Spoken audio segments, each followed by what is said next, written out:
نەخۆشخانەی شەهید خالید گەرمیانی لە کفری ئەگەر نەخۆش دوای نیوەڕۆ پێویستی بە چارەسەر بێ لەم نەخۆشخانەیە ئەوە دەستی ناکەوێ چونکە پزیشکەکانی مانیان گرتووە. ئەو پزیشکانەی لێرە داوام دەکەن پزیشکی خولاون لەبەرەوەی وەزارەتی تەندروستی گرێبەستی ساڵانی بۆ تازە نەکردوونەتەوە بڕیاریان داوە بایکۆتی دەوام بکەن.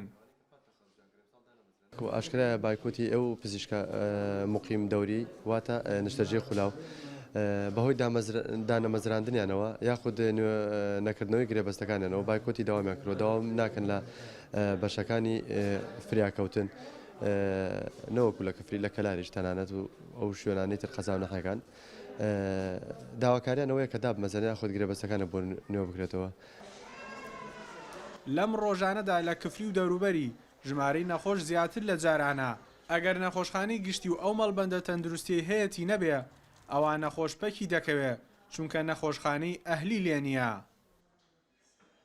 خەڵکی ئەم ناوچەیە زیاتر لە هەموو کات گلەییان لە کەرتی تەندروستی هەیە چونکە سەرباری کەمی پێداویستی پزیشکی بایکۆتی کارمەندانی تەندروستیشی چووەتە سەر. دختر بێرن دانن حوالی کەلارە بۆ 45 کیلۆمەتر بڕۆین بەم ڕەزالەتەوە بە ئازارەوە بە حادسەی ماتۆڕۆ بە حادسەی سیارەوە کەسێ بڕۆ بۆ کەلار هاوارە لە بانمانە چەندێ ئاوایەکان لە بانمانە بەڕاستی لەیرە بێ بۆ لای دختەری بە سعاتی ئەنجەخ ئینی چیرەتە تێوەرەقەیە بوڕی. بەڵام بایکۆتی پزیشکان زۆر کاریگەری نەبووە بۆ بەشی فریاکەوتن لە نەخۆشخانەی گشتی شەهید خالید چونکە لەم بەشە کارمەندان بەردەوام پێشوازی لەوانە دەکەن کە بۆ چارەسەر دەبرێنە ئەو بەشە. نەخۆشخانەی شەهید خالید گەرمیانی لە کفری بایکۆتی داوامیان کرد.